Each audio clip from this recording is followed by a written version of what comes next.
As the session is on Ukraine, I thought I would start with the first question to Mr. Subia, and we're talking about security guarantees, and of course the news that came out today about this next round of peace talks between Russian, Ukrainian officials and the US, announced by the Russians actually, taking place in Geneva next week. Can you give a sense of what are the realistic prospects for a ceasefire deal, especially given all Western intelligence assessments say that there is no indication that Vladimir Putin has changed his maximalist goals when it comes to subjugating your country? Thanks a lot for your question, but let me start with expressing gratitude that you correctly pronounce my surname. That's really a true achievement. So it's a true pleasure to be in one stage with true representatives of true allies, and we do really appreciate. Regarding security guarantees, now front line in Ukraine is also European front line, and also transatlantic front line. I'm always repeating, I'm not tired to repeat, that Ukrainian security is indivisible with transatlantic security and indivisible with European security. So European guarantees, security guarantees for Ukraine equals to security guarantees for Europe. And we are the contributor of security, of European security. Now about peace talks. We conducted 2 rounds in Abu Dhabi in trilateral format. We are advancing, and we are thankful to our American friends, because without Trump it is unrealistic to end this war. American side, or under the American leadership, we could achieve progress, but in parallel we need to continue pressure on Russia. And we still have instruments, we must admit this leverage. And I agree with this assessment, no signs of willingness from Russian side for serious negotiations. On contrary, Ukrainian side has doable proposals. So what do we have now? Americans are in the process, that's great. Personally, Trump, and the personal leadership of Trump, we have a chance to speed up our peace efforts, and Ukraine is ready with our doable proposals. Of course, no peace arrangements at the cost of our territorial integrity and sovereignty, but in any case, if we are talking about 20-point plan, still we have 3 points left for the level of leaders, and we have doable proposals. So next round, we do really hope that we will not get additional historical lectures. So it's not about process. Now it's a time for action, for acts, and for concrete, decisive steps. Thank you. And Mr. Barrow, obviously you're leaving soon, so I'll ask you a question next. You know, we obviously, the Russian narrative likes to talk up Russia's gains on the battlefield and to create this sense that Russian, success is inevitable. But the numbers tell a different story in terms of Russian casualties and the pressure on the Russian economy, and also what the Europeans, like France, has done in terms of the shadow fleet. Like, what other levers do you have to put pressure on Vladimir Putin and make him change his calculations when it comes to seriously negotiating and seriously needing a peace deal? Well, first, you're right. Thanks to the courage of our Ukrainian friends and support of their allies and the Europeans in the front line, the special operation of Vladimir Putin is a total failure. What happened in recent weeks in Venezuela is what we call a special operations. But Vladimir Putin is still there, trying to achieve his maximalist colonial goals, but hitting into a heroic resistance by the Ukrainian people. And let us differentiate Vladimir Putin from the Russian nation. Vladimir Putin is ruining the Russian nation. His war of aggression has caused north of 1 million casualties, which is more than all the losses of Russia and the Soviet Union since 1945. And there is now 1,000 Russian citizens dying on the front line. And in the meantime, the Russian economy is exhausted. Recession is forecast for 2026. Not only is Vladimir Putin ruining the great Russian nation, he's also taking the risk of making it exit history with a great age, you know. So what shall we do? We should stop this war, obviously, and we still have levers. With our allies and friends, and in particular with our British friends, we have gone very far into into blocking the Russian shadow fleet, not only by designating the vessels, but also in using our military means to prevent them from circulating throughout Europe. We have piled up, as far as the EU is concerned, 19 package of sanction, and on the 24th of February, the 4th anniversary of the war, a 20th sanction package will come out that will be as powerful as the 18th and the 19th, precipitating the war industry of Vladimir Putin even further down. In the meantime, we're supporting Ukraine in its heroic resistance with this 90 billion loan that is going to shelter Ukraine from any financial difficulties in the 2 years to come. But now, thinking ahead and preparing for peace, we have put together, alongside with the UK and Germany and 30 other countries, the greatest coalition of all times to prepare for security guarantees that will be deployed once ceasefire is reached, in order for no aggression to be possible in the future of Ukraine. Because security guarantees for Ukraine are security guarantees for Europe. And beside the security guarantees that have been planified for 1 year by the coalition of the willing and that are ready to be deployed through the headquarters of the multilateral force Ukraine that is based in Paris, there is no alternative and credible security guarantees. So we are putting pressure on Russia.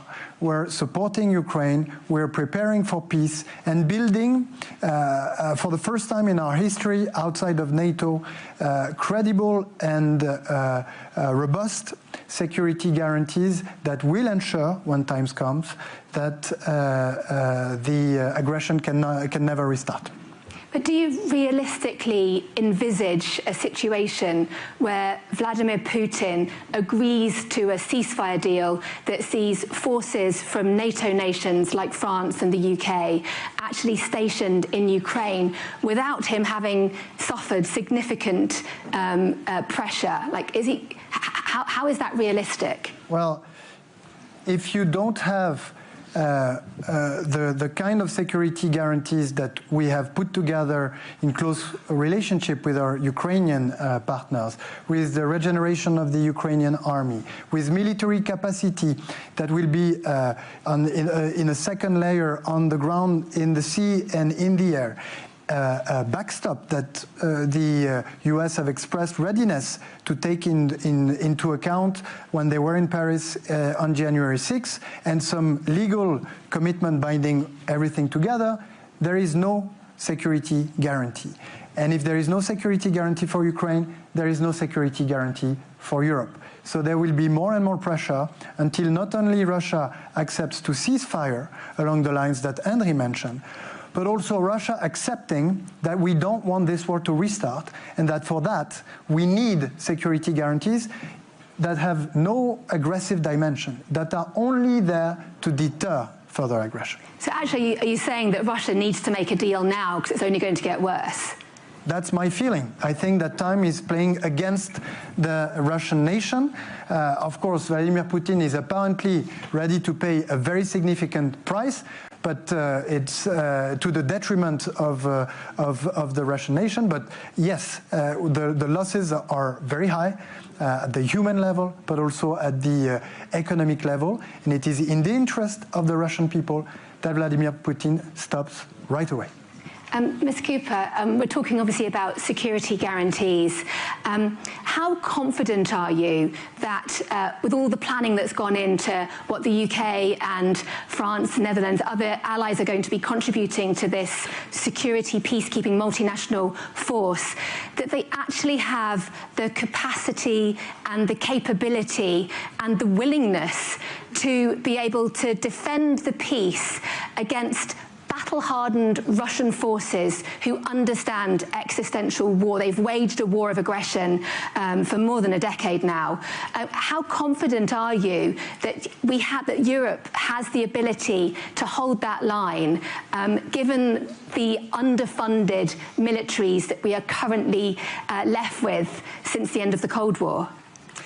So let me start by just joining Jean-Noël, the tributes to Andrei, to President Zelensky and to the Ukrainian people for their huge courage and resilience in the face of 4 years of Russian aggression. And if ever there was evidence of the imbalance in the approach that's been taken now, you've seen Ukraine's commitment to peace, to the huge amount of work that has been underway with the US, but actually what we've seen from Putin is continued escalation of war. And what we've seen is the targeting of civilians and the targeting of energy infrastructure over the last few weeks, trying to plunge Ukrainian people into darkness and into cold at the worst of winter. That's families with small children, that is elderly people, as a result of Putin's targeting. And yet what we have seen is the most incredible resilience from Ukraine. And I would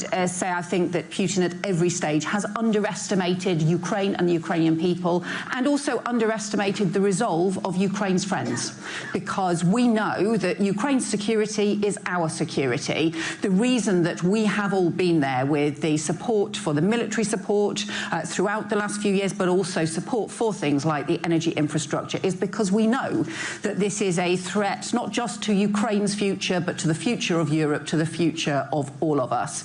And it's good to be sitting here with Jean-Noël, because obviously the work that Keir Starmer and President Macron have done as part of leading the coalition of the willing has been about showing you had 39 countries coming together with President Zelensky, with President Macron and Prime Minister Starmer to come together around that Paris Declaration. And I think that was a very strong commitment to the security of Ukraine and to security guarantees. Now, yes, there is an issue right across Europe that we are stepping up. We know that right across Europe we need to invest more in defence. That is the commitment we have made in the UK. That is the commitment that countries right across Europe have made.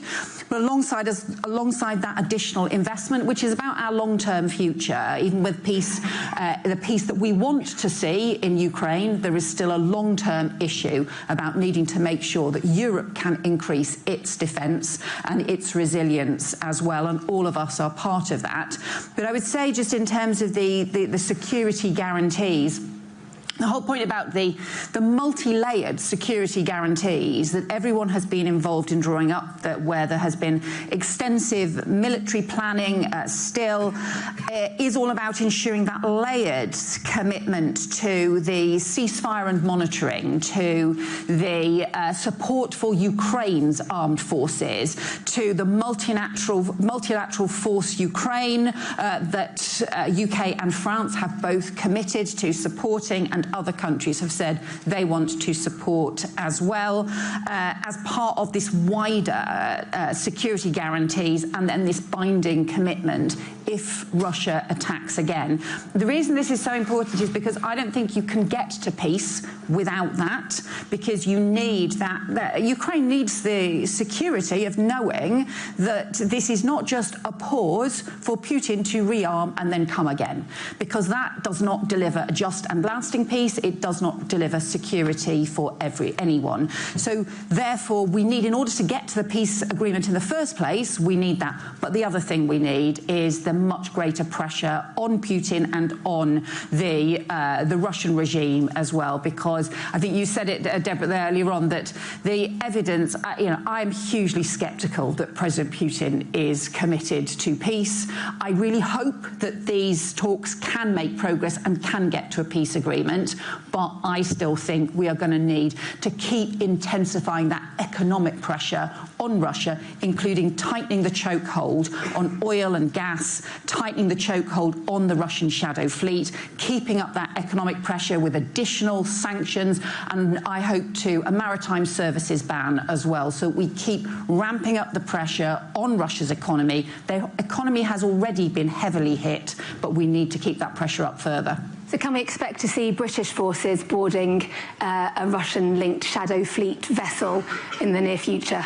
Well, we've already provided support where it's been needed. But us doing it, we've already been providing support where it is needed for action against the Russian shadow fleet, and we will continue to do so. We will continue to look at what are the best and most effective ways, including our role as part of that process to make sure we can maintain that pressure and take action against the shadow fleet. So that's not a no?